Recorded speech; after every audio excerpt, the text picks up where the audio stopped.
Hello everyone, I Kuldeep welcome you all to today's session on Daily News Answers where we are going to look at the important news from the Hindu as well as the Indian Express. So students, आज है 1 नवंबर और दोनों newspaper की important news को हम देखेंगे। पहले ही बता देता हूं कि बिकॉज आपका एग्जाम पास में आ चुका है तो you are supposed to at least watch your news analysis till 10th November. CLAT के लिए अगर आप देख रहे हो तो आई वुड एक्सपेक्ट कि आप 10th नवंबर तक तो जरूर फॉलो करें, और अगर आप एलेट के लिए भी उसको भी टारगेट कर रहे हो तो उसको एक वीक और एक्सटेंड करके 15 या 17 तक भी आप न्यूज एनालिसिस देखते रहें। अभी आई वुड सजेस्ट कि ये वो पर्टिकुलर टाइम है जहां आपका प्रैक्टिस जो है वो ज्यादा इंपॉर्टेंट हो जाता है। तो आप जब भी अगर आपको चूज करना हो कि मुझे न्यूज़पेपर रीड करना है या मुझे कोई और पर्टिकुलर मॉक देना है या प्रैक्टिस करनी है या कुछ पढ़ना है, तो my suggestion to you right now would be कि starting from 1 November, because last month बच रहा है आपका, तो आपका फोकस अब शिफ्ट हो जाना चाहिए ऑन रीडिंग और doing all of that stuff rather than reading your newspaper. More over news analysis में आपको मैक्सिमम 1 घंटा देना पड़ेगा, तो इट इज स्टिल एडवाइजेबल कि अगर आप देख सकते हैं तो इसमें कोई बुराई नहीं है। We would also try at least, यहां पे मैं आपको ये चीज कह सकता हूं कि आने वाले टाइम के अंदर में जब तक ये वाला जो क्लैट और एलेट है, हम उन न्यूज पे ज्यादा फोकस करेंगे जो आपके चांसेस हैं एग्जाम में आने की, विच मींस कि हम करंट अफेयर्स में ज्यादा टाइम उस पे फोकस करेंगे जो आपके इस साल की इंपॉर्टेंट न्यूज है या स्टैटिक से रिलेट करती हुई न्यूज होगी, बिकॉज उसके आने के चांसेस बहुत ज्यादा होंगे रेदर देन कोई ऐसी न्यूज जो अभी पर्टिकुलर इनिशिएट होती है, तो पॉसिबली वो इस पर्टिकुलर एग्जाम में आने के चांस बहुत कम होंगे। ओके, तो इस पर्टिकुलर माइंडसेट के साथ हम एक नेक्स्ट महीने का जो पर्टिकुलर आपका न्यूज है उसको कंडक्ट कराएंगे। ओके, तो स्टार्ट करते हैं with the first news. So first news, as you can see, it is not something जो आपकी सिर्फ करंट की न्यूज है, इट इज समथिंग जो आपकी एक ट्रेडिशनल न्यूज है। तो इंडिया यूएस का डिफेंस रिलेशन जो है ये एक ट्रेडिशनल टॉपिक है। यूएस जो है, आई वुड सजेस्ट कि पाकिस्तान के अलावा इंडिया के साथ में जो बहुत ज्यादा न्यूज वर्दी एक कोई कंट्री रहा है, that is US, specifically because of what Donald Trump has done in his this particular tenure. तो उस वजह से अगर इंडिया यूएस रिलेशन का क्वेश्चन आया तो अभी भी देयर इज हाई चांस कि ये पर्टिकुलर टॉपिक पे भी आपका क्वेश्चन आ जाए। Okay, and the news is कि यहां पे ऑल्दो हमारे ट्रेड रिलेशंस थोड़े अच्छे नहीं चल रहे हैं, बट हमने डिफेंस रिलेशंस को इस पे कोई इंपैक्ट करने नहीं दिया है। और अब इंडिया ने और यूएस ने 10 साल का एक डिफेंस पार्टनरशिप फ्रेमवर्क साइन किया 25 में, यानी 25 से 2035 के लिए 10 ईयर पीरियड के लिए किन दो कंट्रीज ने डिफेंस पार्टनरशिप फ्रेमवर्क साइन करा है? इट इज इंडिया या यूएस। दूसरा क्वेश्चन क्या बन के आ सकता है कि इंडिया यूएस का जो डिफेंस पार्टनरशिप फ्रेमवर्क है वो कितने पर्टिकुलर ईयर्स के लिए? तो वो पर्टिकुलरली 10 ईयर्स के लिए। इसको साइन किया गया कुआलालंपुर में, जहां 12th ASEAN defence minister meeting plus चल रही थी। तो ये जो ADMM है ये तो आसियान डिफेंस मिनिस्टर मीटिंग है, प्लस क्या है तो ADMM के साथ में बाकी के कंट्रीज जो इन्वॉल्व हैं, जैसे कि ईस्ट एशिया समिट होती है जिसके अंदर में India is also a partner country apart from US, Russia, Australia, New Zealand and Japan. इस सब के अलावा जो सारी कंट्रीज होती हैं, जब वो आसियान डिफेंस मिनिस्टर मीटिंग में इन्वॉल्व होती हैं तो उनकी जो मीटिंग होती है उसको ADMM प्लस कहा जाता है। तो उसी के साइडलाइंस में, मतलब अलग से इंडिया यूएस ने ये पर्टिकुलर चीज भी साइन करी है। ओके, तो यहां पे जो पर्टिकुलर साइन किया गया है, it has been sign between from India side it is Rajnath Singh जो हमारे डिफेंस मिनिस्टर है। ओके, और वहां से जो पर्टिकुलर पर्सन है इनका नाम है पीट हेग्सेथ। इंटरेस्टिंगली, अगर आपने एक चैनल का नाम सुना हो, फॉक्स न्यूज, यहां तो फेमस नहीं है बट यूएस के अंदर में it's a very famous channel Fox News करके, और ये एक वहां पे कंसीडर किया जाता है एक राइट विंग चैनल जो बेसिकली डोनाल्ड ट्रंप के सपोर्टर्स है उनको केटर करते हुए न्यूज डिलीवर करता है। It's a very big channel. India के अंदर भी पहले फॉक्स न्यूज और फॉक्स करके चैनल आता था, तो he was earlier one of the news presenter in that particular channel. और इस साल वो कौन है? अब वो सेक्रेटरी ऑफ डिफेंस बन चुके हैं वहां के। ओके, यहाँ पे मिनिस्टर्स होते हैं, वहां सेक्रेटरी, डिफेंस सेक्रेटरी होता है, तो वहां पे पीटर हेग्सेथ जो है ही is the secretary of war. तो इंटरेस्टिंगली यहां तो हमारा मिनिस्ट्री ऑफ डिफेंस है, वहां पर भी पहले सेक्रेटरी ऑफ डिफेंस होता था, डिपार्टमेंट ऑफ डिफेंस होता था, अब वो हो गया डिपार्टमेंट ऑफ वॉर। तो यहां पे ही is the department head of department of war. Okay, तो ये भी एक पर्टिकुलर इंटरेस्टिंग चीज है with regard to US. Okay, तो यहाँ पे ये आपका 10 साल का ये पर्टिकुलर प्रोग्राम यहाँ पे करा है जिसका नाम है framework for the US India major defence partnership. Okay, अब एक और चीज आपको समझनी पड़ेगी कि आपने कई बार सुना होगा कि हम दो कंट्रीज के बीच में एक स्ट्रैटेजिक पार्टनरशिप है, ठीक है, या फिर हम दोनों एक दूसरे के मेजर डिफेंस पार्टनर हैं। तो ये जो पर्टिकुलर टर्मिनोलॉजी यूज करी जाती है, ये बेसिकली ये शोकेस करती है कि दोनों कंट्रीज किस लेवल तक एक दूसरे के साथ में यहां पे पार्टनरशिप करेंगे। तो फॉर एग्जांपल इंडिया और यूएस ने एक दूसरे को जो पर्टिकुलर यहां पे स्टेटस दिया हुआ है वो है एक मेजर डिफेंस पार्टनर का, और ये मेजर डिफेंस पार्टनर हमने रिकॉग्नाइज किया था एक दूसरे को इन द ईयर 2016। अब अगर यूएस इंडिया को एमडीपी बनाता है, मेजर डिफेंस पार्टनर बनाता है, तो इसके कुछ रिपरकशंस होते हैं, जैसे कि यूएस की जो पर्टिकुलर कंपनीज है, जो एडवांस वेपनरी होती है वो सिर्फ नेटो के पर्टिकुलर कंट्रीज को दे सकते हैं। बट अगर आपके पास में एक मेजर डिफेंस पार्टनर का स्टेटस है तो even you becomes eligible to get that level of advance technology. तो यहां पे जो ये पार्टनरशिप्स का हम नॉमेनक्लेचर यूज करते हैं कि हमारी स्ट्रैटेजिक पार्टनरशिप है, कॉम्प्रिहेंसिव पार्टनरशिप है, या सिर्फ ट्रेड पार्टनरशिप है, या हम मेजर डिफेंस पार्टनर है, वो हम दोनों कंट्रीज के बीच में डिफेंस किस तरीके से होगा उसको यहां पे बताती है। ओके, तो अगेन ये पर्टिकुलर ऑल्दो ट्रेड में हमारे रिलेशंस अच्छे नहीं चल रहे हैं, बट अदरवाइज डिफेंस में हमारी पार्टनरशिप अभी भी पक्की चल रही है। अगेन लाइक आई सेड कि हम उन चीजों पे फोकस करेंगे जो इस बार एग्जाम में पूछा जा सकता है। सो रेदर देन कि इस पर्टिकुलर जो अभी एग्रीमेंट हुआ है उसके क्या क्या पर्टिकुलर हमारे पॉइंटर्स हैं, हम यहाँ पे फोकस कर लेते हैं कि इंडिया यूएस के बीच में कौन कौन से डिफेंस एग्रीमेंट है। ओके, तो for example it can simply be a question कि एसओएसए जो एग्रीमेंट है, India signed it with which other country, okay, या which of the following agreement was signed between India and US. तो 3 option ये हो सकते हैं और एक ऑप्शन कोई और होगा जो शायद हमने किसी और कंट्री के साथ साइन करा। ओके, तो सबसे पहले एक इंपॉर्टेंट एग्रीमेंट आ जाता है security of supply arrangement, and as the name suggest यहां पे हम सप्लाई अरेंजमेंट कर रहे हैं एक दूसरे को, शायद मिलिट्री हार्डवेयर सॉफ्टवेयर यहां पे सप्लाई किया जाएगा। अगस्त 24 में साइन किया था। तो ये सोसा पार्टनरशिप जो होती है यूएस का एक पर्टिकुलर लॉ है उसके अंदर में होती है, और इंडिया भी has become one of the partner country of SOSA. Okay, इसके अंदर में supply chain resilience for defence goods during crisis. तो अगर लेट से किसी इक्विपमेंट की कुछ कमी हो जाती है, हमें कोई पर्टिकुलर वेपनरी की कमी हो जाती है, तो यहाँ पे डिफेंस गुड्स को सप्लाई चेन रेजिलियंस मेंटेन करके रखा जाएगा। ऑल्दो लीगली बाइंडिंग नहीं, ऐसा नहीं है कि हमें बाउंड है हम एक दूसरे की हेल्प करने के लिए, बट यस यहाँ पे म्यूचुअल प्रायोरिटाइजेशन पे करा जाएगा कि अगर रिक्वायरमेंट है तो everyone would be eager to help the other country. इसके अलावा एक और इनिशिएटिव है कॉम्पैक्ट इनिशिएटिव, ये कई बार हम पढ़ चुके हैं। कॉम्पैक्ट इनिशिएटिव का फुल फॉर्म पता होना चाहिए, catalysing opportunities for military partnership, accelerated commerce and technology. Okay, and as a name suggest, full form suggest कि ये सिर्फ मिलिट्री पार्टनरशिप के लिए नहीं है, इसमें आपका कॉमर्स भी इन्वॉल्व है और टेक भी इन्वॉल्व है। ओके, तो उसके लिए कौन सा इनिशिएटिव है? कॉम्पैक्ट इनिशिएटिव है। इसके अलावा कुछ हमारे डिफेंस एग्रीमेंट भी साइन करें, फाउंडेशनल डिफेंस एग्रीमेंट है, जिसमें एक जो बहुत पुराना है, बहुत इंपॉर्टेंट है, इट इज JSOMIA, जैसोमिया कह सकते हैं हम इसको, general security of military information agreement. 2016 में एक और बहुत इंपॉर्टेंट एग्रीमेंट साइन हुआ था, LEMOA, logistic exchange memorandum of agreement allowed reciprocal use of basis for logistics and refuelling. तो ये भी एक बहुत इंपॉर्टेंट पर्टिकुलर एग्रीमेंट है, not just for India but US also. Why so? तो यहाँ पे देखिए कि यूएस की जो नेवल शिप्स हैं, यूएस के जो आपके एयरक्राफ्ट्स हैं जो लेट्स से एक वॉरशिप के ऊपर पे हैं, उन सबको हो सकता है कि किसी पर्टिकुलर लॉजिस्टिक्स की रिक्वायरमेंट हो सकता है कि बहुत इंपॉर्टेंट कोई पार्ट है जिसको रिक्वायर्ड है, या कोई उनको सर्विसिंग की रिक्वायरमेंट है।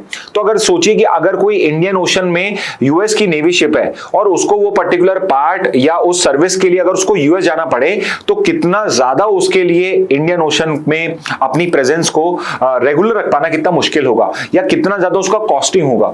तो यहां पे जो ये पर्टिकुलर एग्रीमेंट है, this would even be helpful for US also, कि अगर उसे इंडिया से कोई हेल्प मिल सकती है, अगर उसे चाहिए और इंडिया से वो हेल्प अवेलेबल है, तो यहां पे अब इस एग्रीमेंट के अंदर में वो लॉजिस्टिकल हेल्प भी ले सकता है। Okay.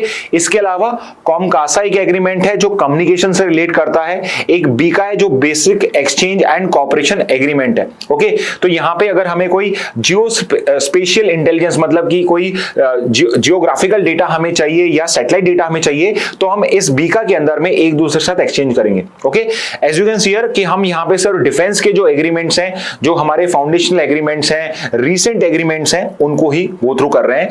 Then we have certain major defence initiative, जैसे एक इंडस एक्स करके है जो इंडिया यूएस और आपके डिफेंस एक्सेलरेशन से डील करता है। तो इसके अंदर में क्या होगा, दोनों कंट्रीज की जो डिफेंस कंपनीज हैं वो एक दूसरे के साथ रिसर्च एंड डेवलपमेंट में एक दूसरे की हेल्प करेंगे। ओके, नेक्स्ट हमने strategic trade authorisation tier 1 status India को दे दिया गया है और ये भी बहुत कॉमन है, 2+2 डायलॉग है जिसके अंदर में हर कंट्री का जो डिफेंस मिनिस्टर होता है और एक्सटर्नल अफेयर्स मिनिस्टर होता है वो बेसिकली यहाँ पे साथ में बैठ के, दोनों कंट्रीज के साथ में बैठ के इस पे डिस्कशन करते हैं। ओके, तो ये पर्टिकुलर डिफेंस इनिशिएटिव्स हो जाएंगे हमारे। ओके, और ये सारे हमारे एग्रीमेंट्स हैं। ठीक है, तो ये सारे हो जाएंगे। और फाइनली कुछ इंपॉर्टेंट डिफेंस प्रोक्योरमेंट जो हमने यूएस से करे हैं, तो एक हमारा बहुत फेमस है MS-60R सीहॉक हेलीकॉप्टर्स, बहुत ही एडवांस लेवल के हेलीकॉप्टर्स हैं जो यूएस से इंडिया ने एक्वायर करे हैं। Then you have the M77 ultra light howitzers जो आपकी गन्स होती है, आर्टिलरी गन्स होती हैं। देन द लार्जेस्ट आपका जो लार्जेस्ट आपका एयरक्राफ्ट है for goods carriage, C-130J super Hercules and C-17 globe master aircraft, ये भी हमने वहीं से लिए हैं। P-81 Poseidon maritime surveillance aircraft, Chinook and Apache helicopters and harpoon missiles. Okay, तो ये वैसे तो लिस्ट बहुत लंबी थी but I have basically shortlisted those particular aircrafts and equipment जो हमारे अभी रिसेंट टाइम में हमने एक्वायर करे हैं और otherwise they are the most advance in their particular category. Okay, तो ये कुछ मेजर डिफेंस प्रोक्योरमेंट हो जाएंगे। So what you can do is कि एक पर्टिकुलर नोट के अंदर में सिर्फ ये जो मेन पॉइंट्स हैं इनको आप लिख सकते हो, इसके डिटेल्स में जाने की जरूरत नहीं है, just know the full form और किस पर्पस के लिए। तो यूजुअली फुल फॉर्म में पर्पस होता है, so that is more than enough. Okay, तो इस तरीके से आप पहला टॉपिक कर सकते हो। नेक्स्ट पे आते हैं। नेक्स्ट जो पर्टिकुलर टॉपिक है ये आपका GK as well as legal, दोनों लीगल रीजनिंग के लिए भी एक बहुत इंपॉर्टेंट टॉपिक है और जीके का तो इंपॉर्टेंट टॉपिक है ही। और what is this topic about कि यहां पे सुप्रीम कोर्ट का एक जजमेंट आया है जिसके अंदर में सुप्रीम कोर्ट ने ये क्लैरिफाई करा है कि अगर यहां पे कोई पर्टिकुलर पर्सन के अगेंस्ट में कोई कमर्शियल प्रोसीडिंग्स चल रही हैं या लेट्स से ईडी या सीबीआई उसके अगेंस्ट में किसी कोई पर्टिकुलर केस को इन्वेस्टिगेट कर रही है, यूजुअली कमर्शियल पर्टिकुलर पर्पस के लिए, तो उस पर्टिकुलर केस के अंदर में जो पर्टिकुलर लॉयर्स इन्वॉल्व हैं या एडवोकेट इन्वॉल्व उस क्लाइंट का, उस पर्टिकुलर एडवोकेट को आप यहां पे प्रूफ के लिए वहां पे बुला नहीं सकते हो, या बुला भी लेते हो तो उसको आप बेसिकली प्रोसिक्यूट या सैंक्शन नहीं कर सकते हो to basically reveal a particular information. Okay, और ये जो पर्टिकुलर सुप्रीम कोर्ट का जजमेंट आया है it is based in law only.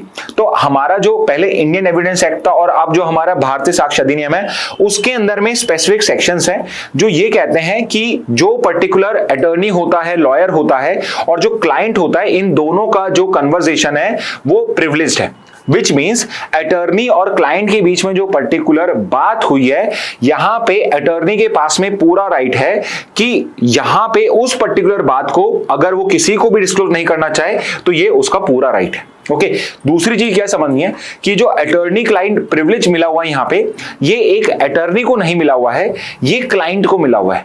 यानी कि क्लाइंट जब या कोई भी पर्सन जब अपने पर्टिकुलर लॉयर से बात कर रहा है तो सो दैट सारे फैक्ट्स बिल्कुल क्लियरली लेड डाउन हो सके और उसको ये कभी भी ये डाउट ना हो कि यहां पे अगर मैं इसको ये अपने लॉयर को ये बात बताता हूं तो ये मेरे अगेंस्ट में जा सकती है। इस वजह से यहां पे क्लाइंट को ये प्रिविलेज मिलता है कि जो भी बात उसने अपने लॉयर को बताई है वो आपकी इनएडमिसिबल होती है in court of law. Okay, तो हमेशा ध्यान रखना कि अटॉर्नी क्लाइंट का प्रिविलेज जो होता है वो आपका जो पर्टिकुलर कम्युनिकेशन होती है वो प्रिविलेज होती है और उसको आप कोर्ट के अंदर में डिस्क्लोज नहीं कर सकते हो, प्रोवाइडेड जो हमें कुछ कंडीशंस या एक्सेप्शंस बताए हुए लॉ के अंदर में वो पर्टिकुलर केस में आ रहे हो। ओके तो यहां पे इश्यू ये हुआ कि दो पर्टिकुलर बहुत फेमस सुप्रीम कोर्ट के लॉयर्स हैं, एक तो अरविंद दत्तर हैं और Pratap Venugopal, very senior lawyers आपके सुप्रीम कोर्ट के अंदर में। अब यहां पे एक पर्टिकुलर केस के अंदर में जो इन्फोर्समेंट डायरेक्टरेट है उन्होंने इनको ही समन इशू कर दिए to be present in front of ED with regard to particular case.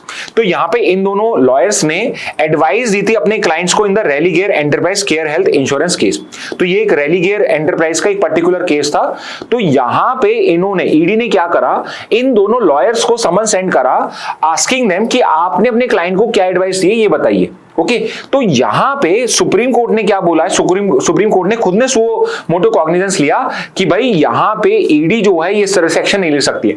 Although इस पर्टिकुलर केस में ईडी ने समन देने के बाद में वापस से रिट्रैक्ट कर लिए थे, still supreme court went ahead and said कि मैं फ्यूचर के लिए यहां पे कुछ गाइडलाइंस लेट डाउन कर देता हूं। ओके तो यहां पे अब इस पर्टिकुलर केस में कि अटर्नी क्लाइंट प्रिविलेज क्या होता है, कहां तक इंप्लीमेंट होगा, कैसे होगा, उस पर्टिकुलर चीज को लेके पे जजमेंट है। ओके तो हम लीगल बेसिस देख लेंगे और फाइनली यहां पे क्या गाइडलाइंस दी गई हैं उनको भी गो थ्रू कर लेंगे। ओके तो पहले तो आप ये समझ लीजिए कि लॉ क्या है। तो सेक्शन 132 है अब आपका भारतीय साक्ष्य अधिनियम के अंदर में, जिसके अंदर में आपका अटर्नी क्लाइंट प्रिविलेज जो है वो कोडिफाइड है, मतलब वहां पे लिखा हुआ है। ओके और बेसिकली क्या कहता है, इंडियन एविडेंस एक्ट में भी था यही पर्टिकुलर प्रोविजन और अब 132 के बीएसए में भी ये है। ये कहता है कि it prohibits an advocate from disclosing professional communication made in confidence by a client even after the engagement ends.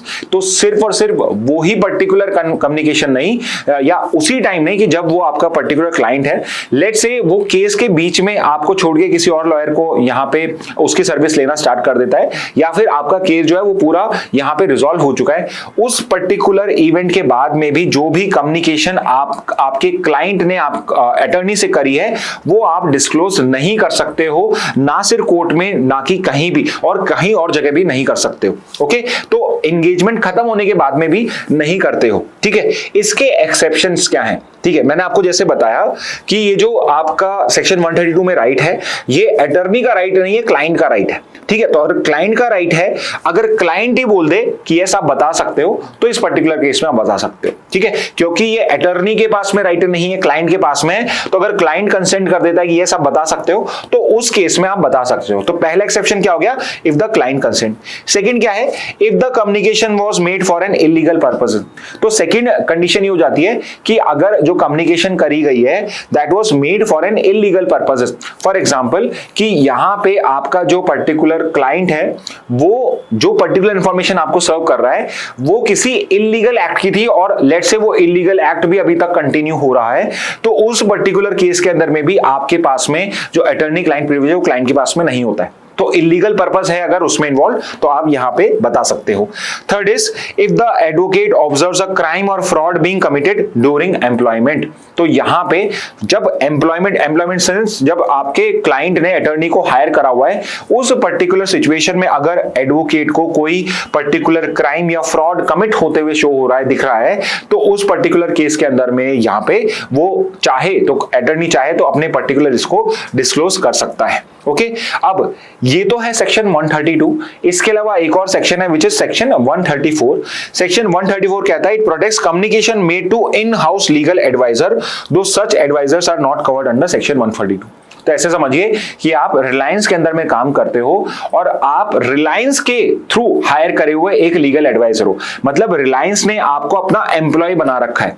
तो सेक्शन 132 के अंदर में जो कम्युनिकेशंस होती हैं वो पर्टिकुलर कम्युनिकेशंस, ये वाली कम्युनिकेशंस प्रोटेक्ट नहीं होती हैं। ओके तो 134 के अंदर में आपकी जो कम्युनिकेशंस, अगर आप किसी पर्टिकुलर कंपनी के अंदर के लॉयर हो तो वहां पे आपको ये पर्टिकुलर प्रोटेक्शन प्रोवाइड होता है। यानी कि सिंपली कहने का मतलब ये है कि जो इन हाउस लॉयर्स होते हैं उनको जो 132 का प्रोटेक्शन किसमें मिलता है, 134 के अंदर में मिलता है। Okay so since they are employees not practising advocates, तो यहां पे जो इन हाउस एडवाइस होती है, लीगल एडवाइस होती है, ये वो डिस्क्लोज नहीं कर सकते अंडर सेक्शन 134 के अंदर। ओके अब हम फाइनल इस पे आ जाते हैं कि सुप्रीम कोर्ट ने क्या क्या यहां पे हेल्ड किया है।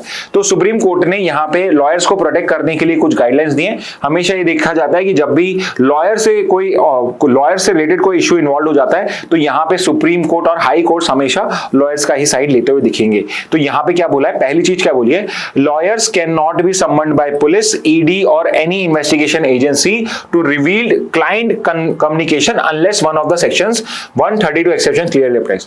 तो यहां पे समझने की बात यह है कि भाई आप किसी लॉयर को यहां पे बुला तो सकते हो, ईडी, आपकी सीबीआई या आपकी पुलिस जो है वो कॉल तो कर सकती है, बट वो इस पर्पस के लिए नहीं कॉल कर सकती जैसे ईडी ने करा है कि यहां पे आपके क्लाइंट ने क्या कम्युनिकेशन करी थी हमें वो बताइए। ओके, तो ये एक इंपॉर्टेंट होगा अनलेस उसमें कोई एक्सेप्शन अप्लाई हो रहा हो।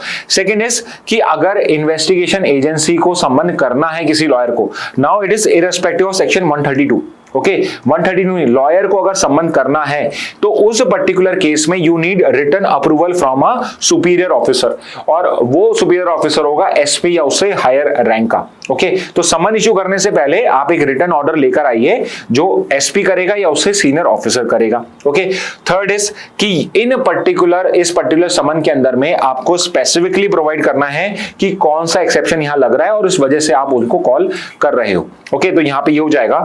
और फोर्थ इज कि ऐसा कोई सम्मन है कि रेदर देन क्लाइंट, आपका जो अटर्नी वो वहां जाए, वो सम्मन को भी पहले चैलेंज कर सकता है, जुडिशली रिव्यू करवा सकता है, तो हो सकता है सम्मन ही वहां पे कैंसिल कर दिया जाए। और वेरी इंपॉर्टेंटली ये जो प्रिविलेज है ये लिटिगेशन पे, non litigation and pre litigation advice पे लगता है। यानी इट इज नॉट नेसेसरी कि कोर्ट में केस चल रहा है उसी में इन्वेस्टिगेशन, उसी पर्टिकुलर पर्पस में कोई यहां पे एडवाइस दी गई हो सकता है कि किसी क्लाइंट ने एक लॉयर से जनरल एडवाइस लियो अपने बिजनेस के लिए, तो वो नॉन लिटिगेशन एडवाइस भी है, वो भी क्लाइंट अटर्नी प्रिविलेज में आती है। और pre litigation advice, litigation initiate होने से पहले अगर वो लेट्स से कोई उनको एडवाइस देता था बिजनेस को लेके या किसी पर्टिकुलर पर्पस को लेके, वो भी इसके अंदर में एडवाइस इसमें काउंट होती है। Privilege belongs to the client, very important, belongs to the client but can be invoked by the advocate on the client's behalf. तो क्लाइंट के बिहाफ पे एडवोकेट भी इसको बेसिकली यूज कर सकता है, but this is a privilege belonging to the client. Okay, तो ये कुछ की सुप्रीम कोर्ट होल्डिंग्स है। अब यहां ये समझिए कि इनको समझना ज्यादा इंपॉर्टेंट है लीगल रीजनिंग के लिए, बिकॉज अगर अटर्नी क्लाइंट प्रिविलेज के ऊपर पे आपके क्वेश्चन आएगा तो these would be the point which would help you to basically answer those particular questions. Okay, इसके अलावा handing of documents and digital device, तो अगर लेट्स से कि कोई डिजिटल डिवाइस या डिजिटल डॉक्यूमेंट उसके इन्वॉल्व है तो उस पर्टिकुलर केस में अटर्नी क्लाइंट प्रिविलेज कैसे करता है। तो यहां पे अगेन प्रोडक्शन करना डॉक्यूमेंट्स और डिवाइसेस का ये ऑटोमेटिकली प्रिविलेज नहीं है। तो अगर अटर्नी और क्लाइंट के बीच में कोई डॉक्यूमेंट शेयर हुए हैं तो वो डॉक्यूमेंट्स आपके प्रिविलेज कैटेगरी में फॉल नहीं करते हैं। हाउएवर इसमें बहुत इंपॉर्टेंट आपका डिस्क्लेमर है। Disclaimer is in criminal cases device must be produce before the jurisdictional court, not directly to investigators. तो यहां पे ये समझना क्या है कि अगर कोई भी डिजिटल डॉक्यूमेंट है या डिवाइस है वो प्रिविलेज में तो नहीं आता है क्लाइंट अटर्नी के, बट उनको समनिंग भी करना है, अगर उनको मंगाना भी है तो कोर्ट में प्रोड्यूस करा जाएगा, ना कि उस इन्वेस्टिगेटर को। ओके, तो आप कोर्ट में, अगर कोर्ट कह रहा है कि आप हमें ये पर्टिकुलर डॉक्यूमेंट्स और ये डिवाइस हमें आपको देना पड़ेगा, तो यहां पे जो पर्टिकुलर समन्स होंगे this would be rooted through the courts only. तो कोर्ट में आप सबमिट करोगे, सामने इन्वेस्टिगेटर को चाहिए तो कोर्ट को जाके बोलेगा और कोर्ट यहां पे अप्लाई करेगा। ओके, इसमें कोर्ट क्या चीज फॉलो करेगा, it should notify the client and advocate here objections regarding privilege and ensure confidentiality of material related to other clients. तो लेट्स से कि कोई कंपनी का डेटा आपके पास में आ रहा है, तो बहुत सारे क्लाइंट्स का डेटा हो रहा है, तो उसमें जो बाकी के क्लाइंट्स हैं उनके डेटा की कॉन्फिडेंशियली मेंटेन होनी चाहिए।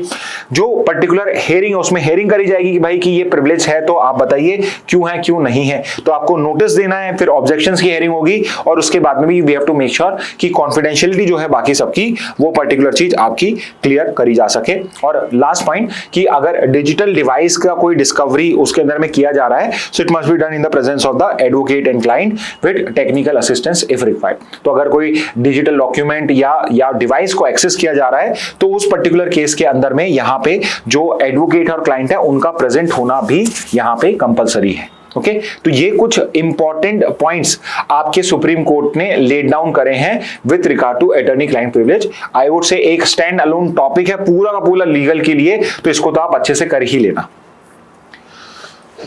नेक्स्ट पे आ जाते हैं, Xi takes centre stage at APEC meet promises to defend global free trade. तो this is the season of international trade only. तो अभी आपकी आसियान समिट हुई थी, ईस्ट एशिया समिट उसके साइडलाइंस में हुई थी, थोड़े टाइम पहले आपकी एससीओ समिट हुई थी, वेरी सून आपकी ब्रिक्स समिट भी हो सकती है यहाँ पे, ओके, ब्राजील के अंदर में। तो इन सब के ये जो सारी पर्टिकुलर चीजें हैं, सारी हमारे लिए इंपॉर्टेंट है। सिमिलरली एक और पर्टिकुलर ऑर्गेनाइजेशन है जिसका नाम है APAC, Asia Pacific economic corporation. तो ये जो एपैक है ये भी एक टाइप का रीजनल ट्रेड ब्लॉक ही है, ओके। तो यहां पे इसकी भी एक समिट हुई है, ओके।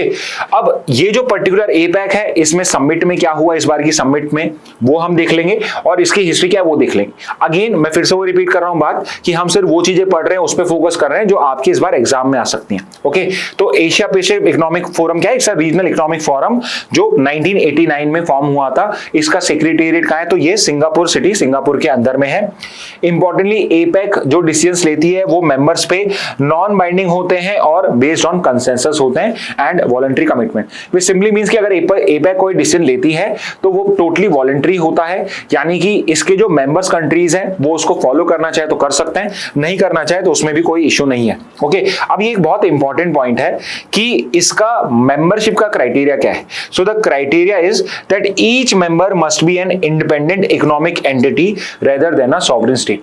तो फॉर एग्जांपल यहां पे अगर एग्जांपल के लिए वेटिकन सिटी जो अपने आप में एक सॉवरेन कंट्री नहीं है बट एक इंडिपेंडेंट एंटिटी है, वो भी इसका मेंबर बन सकता है।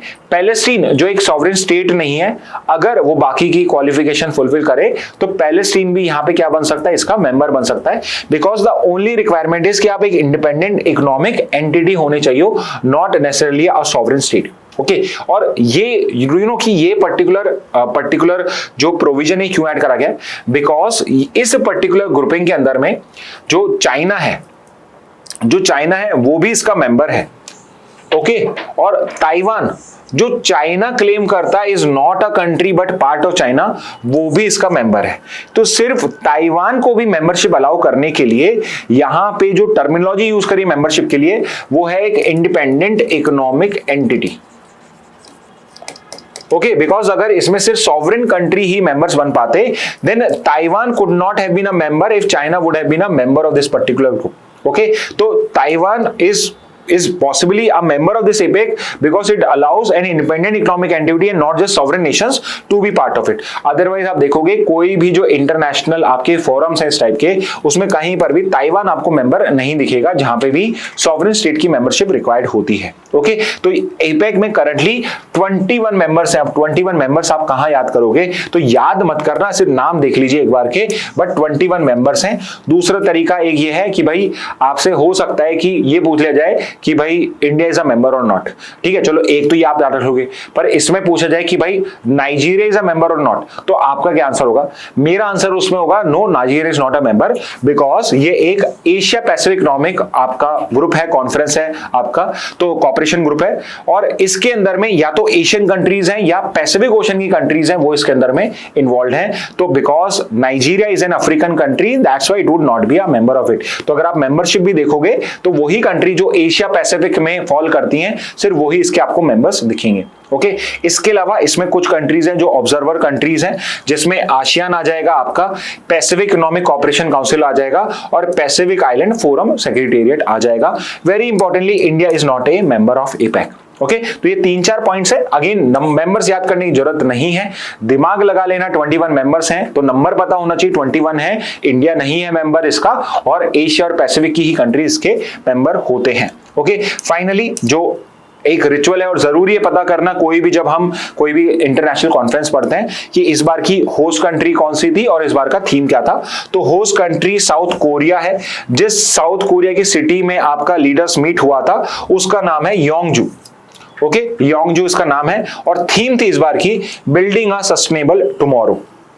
बिल्डिंग अ सस्टेनेबल टुमारो, ये इसकी पर्टिकुलर थीम थी, connect innovate prosper building a sustainable tomorrow, okay. इसके अलावा एक और चीज मैं इंट्रोड्यूस कर रहा हूं यहाँ पे, which is your Putrajaya vision, Putrajaya vision 2040।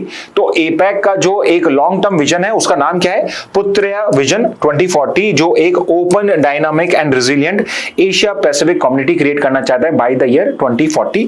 तो एक एम्बिशियस गोल है, उस गोल को ये किस पर्टिकुलर डॉक्यूमेंट के अंदर में बेसिकली फुलफिल करना चाहते हैं, तो दैट इज पुत्रजया विजन 2040। ओके, तो ये पर्टिकुलर हो जाएगा रिगार्डिंग एपैक। नेक्स्ट पे आते हैं, एक पर्टिकुलर एक एडिटोरियल आया है, तो वो एडिटोरियल यूनाइटेड नेशन से डील करता है, उसके लिए एक सजेशन दिया है।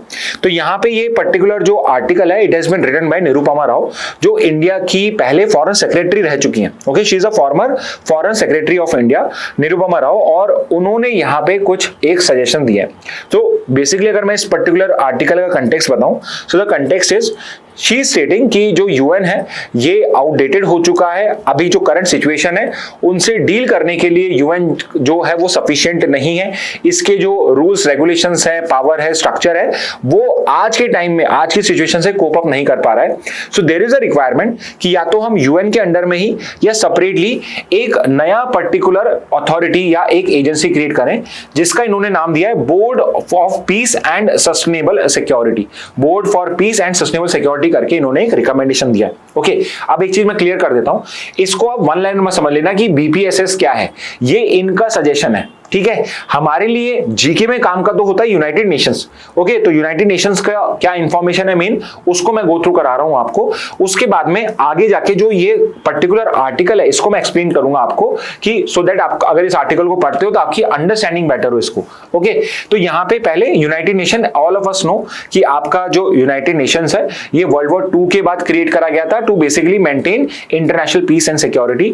अक्टूबर 24, 1945 is the date of foundation of United Nation और यूनाइटेड नेशन ऑर्गेनाइजेशन। यूएन और यूएनओ एक ही बात होता है। तो देखिए अभी आपका फर्स्ट अमेंडमेंट चल रहा है, एक हफ्ते पहले, तो जो पिछला पूरा वीक है आपका, ये वाला जो पर्टिकुलर वीक है ये यूएन वीक ही चल रहा है एक तरीके से। ओके, तो यहां पे ये है, इसने रिप्लेस करा था लीग ऑफ नेशन को, which was an outcome of world war 1, और because league of nation fail हो गया था एक वर्ल्ड वॉर को प्रिवेंट करने के लिए, देन वी थॉट कि हमें और भी एक बेटर, एक ज्यादा बड़ी ऑर्गेनाइजेशन क्रिएट करने की जरूरत है, जिसको हमने यूनाइटेड नेशन नाम दिया। इस यूएन का हेडक्वार्टर आपका कहां पे है, न्यूयॉर्क, यूनाइटेड स्टेट्स के अंदर में। Currently it has 193 member state. Okay, इसके बाद आपके लिए ही मैंने क्वेश्चन छोड़े, जैसे कि इसमें मेन ऑर्गन्स कौन है, यूनाइटेड नेशन के मेन या प्रिंसिपल ऑर्गन्स कौन कौन से, वो मुझे आपको बताने हैं। ओके, चलो एक हिंट में दे देता हूं, विच इज कि यहां इसके 6 पर्टिकुलर, ओके, तो यहां पे एक main organs of the UN आपको बताने हैं। एक हिंट दे देता हूं कि भाई 6 मेन ऑर्गन्स हैं यूनाइटेड नेशंस के, तो आप 6 के 6 जो मेंबर्स हैं, नॉट मेंबर्स, जो प्रिंसिपल ऑर्गन्स हैं उनका नाम आप मुझे बता सकते हैं। इसके अलावा फाउंडेशन डॉक्यूमेंट कौन सा है जिसके अंदर में सारे ये पर्टिकुलर आपको जो इसके रूल्स हैं, गाइडलाइंस हैं, पावर्स हैं, ड्यूटीज हैं, फंक्शंस हैं, वो कहां गिवन है, तो वो सारे गिवन है आपके यूएन चार्टर के अंदर में। Okay, UN charter is the main document. इसके अलावा यूएन सिक्योरिटी काउंसिल एक और बॉडी है, इसमें कितने मेंबर्स होते हैं आप मुझे वो बताइएगा, कंफ्यूज मत हो जाइएगा आंसर देते हुए कि भाई कितने सिक्योरिटी काउंसिल के मेंबर्स हैं। Write down the total number of members. I expect बहुत सारे इसमें कोई गलत आंसर भी देंगे। ओके, लेट्स सी कि आप सही आंसर दे पाते हैं नहीं।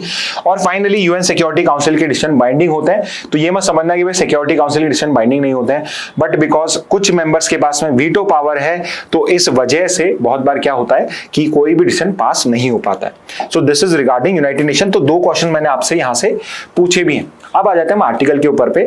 सो आर्टिकल सिंपली कह रहा है कि यूएन को इवॉल्व होने की रिक्वायरमेंट है, अगर वो सस्टेनेबल पीस क्रिएट करना चाहता है, एक स्टेबिलिटी क्रिएट करना चाहता है आपके वर्ल्ड के अंदर में।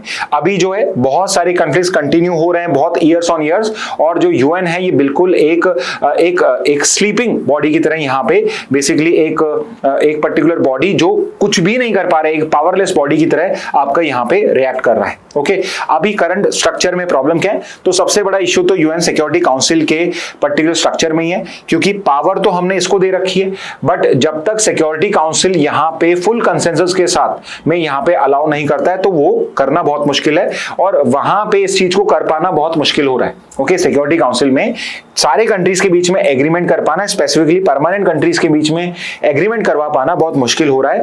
इस वजह से ये हो रहा है कि इतने टाइम से आपके वॉर्स एक्सटेंड हो रहे हैं, बट वहां पे कोई भी रेजोल्यूशन नहीं निकल पा रहा है। ओके, तो इन्होंने ये पर्टिकुलर चीज कही, तो फिर इन्होंने सॉल्यूशन क्या दिया, इन्होंने कहा कि हमें एक board of peace and sustainable security create कर देना चाहिए, जो यूएन जनरल असेंबली है वो खुद से क्रिएट कर सकती है। ओके, तो यूनाइटेड नेशन चार्टर के अंदर में यूएन जनरल असेंबली को कुछ पावर्स दी हुई हैं, जिसके अंदर में वो चाहें तो इस तरह की सब्सिडरी बॉडीज क्रिएट कर सकती हैं, एंड इस सब्सिडरी बॉडी को ये कह रही हैं कि हमें कुछ सस्टेनेबल और कुछ सस्टेनिंग पावर देनी चाहिए सो दैट यहां पे ये खुद से पीस और सस्टेनेबल सिक्योरिटी मेंटेन कर पाए। तो उनका ये पर्टिकुलर एक सजेशन है कि हम ऐसा बोर्ड यूएन जनरल असेंबली के चार्टर की पावर्स के थ्रू क्रिएट कर सकते हैं। तो ये क्या कह रहा है, the BPSS, she is saying BPS would not replace the security council but would fill the institutional gap between conflict resolution and peace building.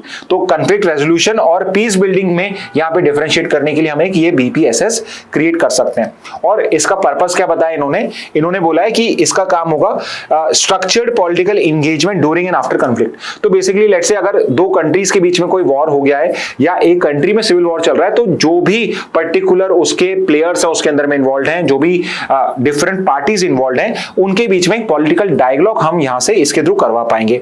Second is peace process में कंटिन्यूटी हम यहां पे कर पाएंगे आफ्टर वायलेंस, पीस कीपिंग और political strategy को यहां पे लिंक कर पाएंगे। और बहुत बार ये देखा गया है कि अगर यूनाइटेड नेशन या कोई थर्ड पार्टी या थर्ड कंट्री किसी वॉर में इन्वॉल्व होती है, तो जब वो पर्टिकुलर वॉर एंड होता है उसके बाद पॉलिटिकल स्टेबिलिटी हो जाती है।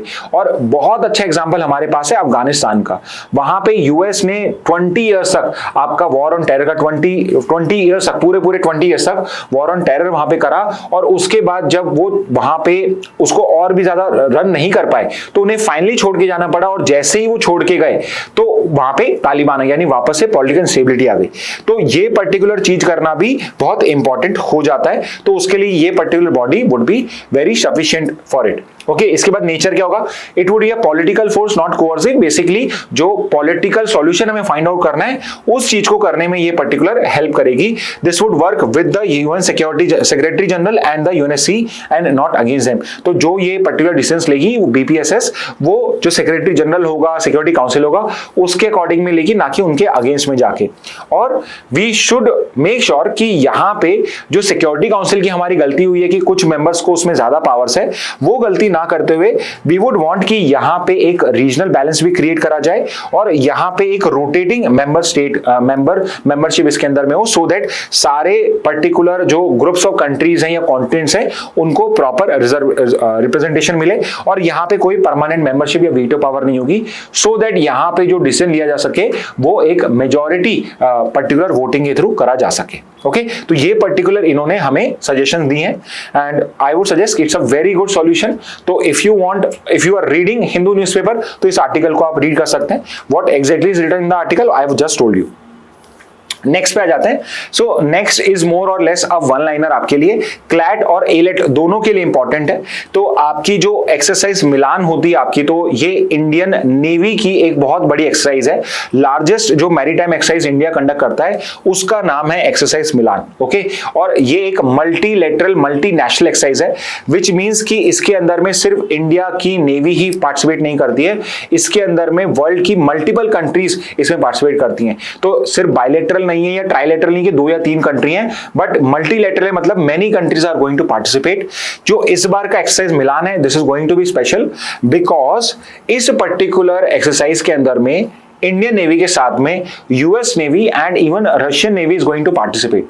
तो यहाँ पे 2 कंट्रीज जो अभी इंटरनेशनल फोरम्स में एक दूसरे से फाइट कर रही है, रशिया यूक्रेन वॉर में बहुत टेंशन चल रही है, इस इंडियन नेवी ड्रिल के अंदर में जो फरवरी में कंडक्ट होगी उसमें यूएस नेवी और रशियन नेवी भी पार्टिसिपेट करेगा। And not just these particular countries but a total of 55 countries are going to participate in this year's exercise Milan. Okay, तो अगेन आई सेड कि वन लाइनर न्यूज है, तो आपको इसका basics जो मेन पॉइंट्स है वो पता होने चाहिए।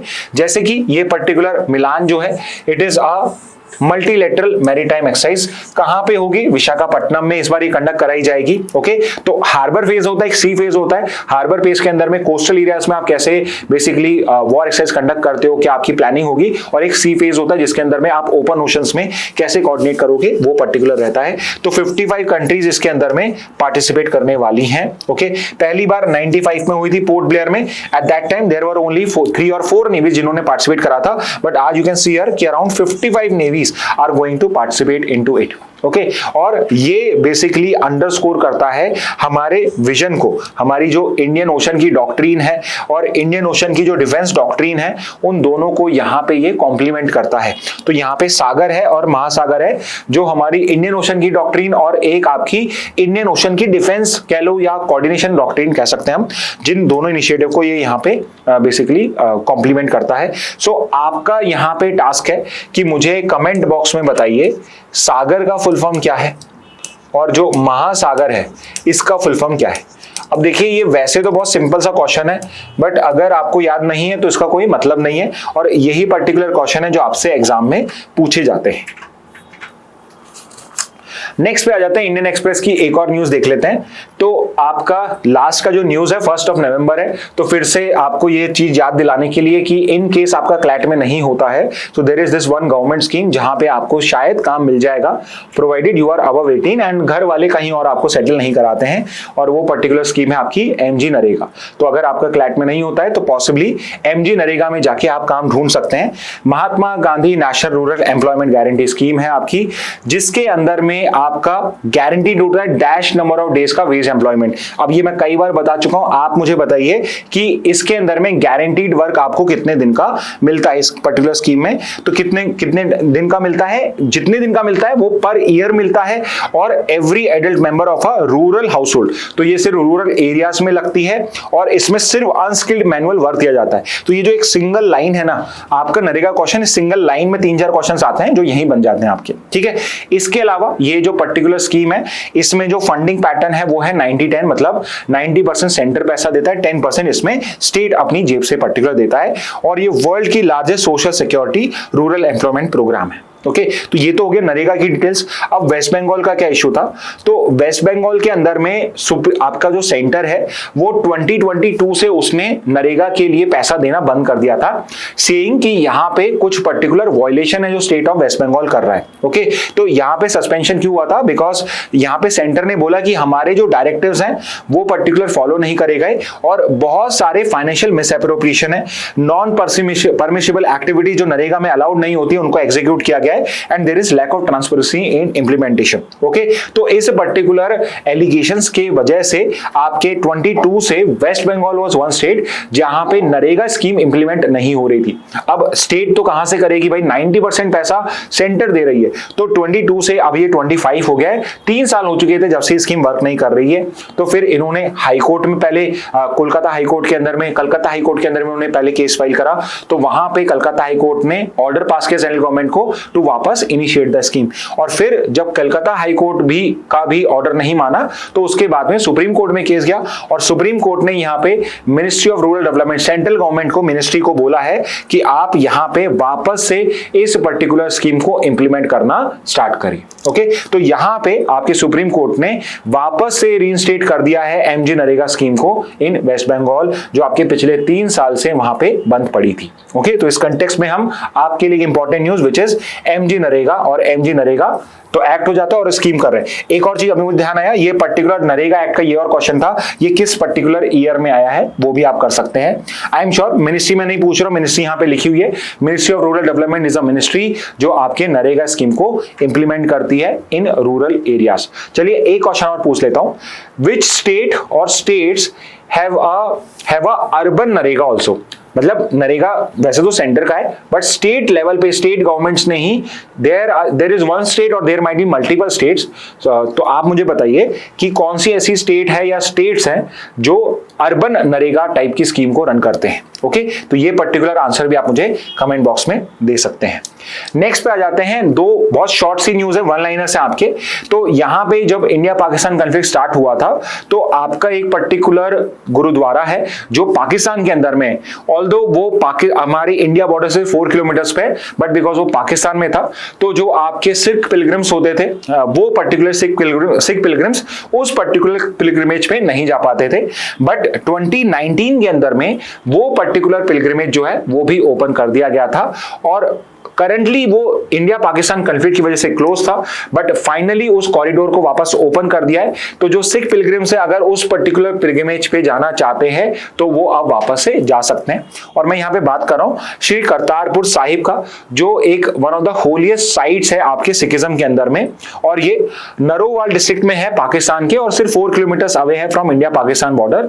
Why it is important? Because this is the place जहां पे जिसको स्टैब्लिश किया था गुरु नानक देव ने, और उन्होंने अपने लाइफ के जो 18 ईयर्स है, मतलब बेसिकली उनकी डेथ वहीं हुई थी, लास्ट के 18 ईयर्स उन्होंने वहीं पर ही स्पेंड करे थे। इसलिए करतारपुर साहिब जो है ये एक बहुत ही इंपॉर्टेंट होली प्लेस है सिखों के लिए। ओके, तो 2019 के अंदर में करतारपुर कॉरिडोर ओपन किया गया था, जो गुरदासपुर डिस्ट्रिक्ट को कनेक्ट करता है to Kartarpur Sahib in Pakistan. Okay, तो एक पूरा कॉरिडोर डेवलप करा गया है जहां से आप इंडिया से पाकिस्तान में क्रॉस करके करतारपुर साहिब को जाके विजिट कर सकते हो। 2019 में इसको इनॉग्रेट करा था, because 2019 was the 550th birth anniversary of Guru Nanak Dev. अगर गुरु नानक देव तब अभी जिंदा होते तो 2019 में उनका 550th बर्थडे हम सेलिब्रेट कर रहे होते।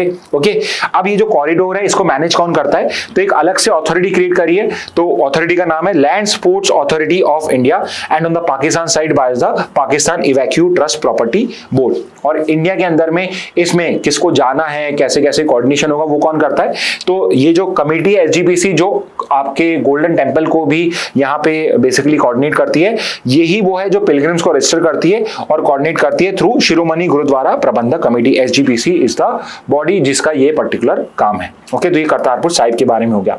एक फाइनल लास्ट आपका एक और वन लाइनर, अभी आपके रेलवेज ने एक इनिशिएटिव लिया है, इनका एक पर्टिकुलर प्रोग्राम है जिसका नाम है वन स्टेशन वन प्रोडक्ट। हर एक स्टेशन पे हम एक प्रोडक्ट को यहाँ पे प्रमोट करेंगे, so that her particular station के ऊपर पे एक पर्टिकुलर हैंडीक्राफ्ट या फूड आइटम या कुछ और कलनरी एक्सपीरियंस वहां पे हम उसको फेमस कर सके। तो उस चीज के मद्देनजर आपका जो रेलवेज है उसने एक नया ऑनलाइन स्टोर ओपन करा है जिसका नाम है आभार। ओके, आभार करके एक ऑनलाइन स्टोर ओपन करा गया है। तो अगर आप इस वेबसाइट पे जाओगे तो यहाँ पे जो वन स्टेशन वन प्रोडक्ट के अंदर में हर इंडिया के स्टेशन पे जो इंपॉर्टेंट या एक बहुत फेमस प्रोडक्ट है उसको आप ऑनलाइन स्टोर से बाय कर सकते हो। ओके, तो सिंपली आप इस वेबसाइट पे जाके इसको बाय कर सकते हो। तो एक स्ट्रेट फॉरवर्ड आपका वन लाइन बन जाता है, what is the name of Indian Railways new initiative to basically promote local artisan traditional industries and India's craft. तो उसका आंसर हो जाएगा आभार। ओके, तो ये एक और वन लाइनर हो गया। तो ये एलेट के लिए भी ज्यादा इंपॉर्टेंट है।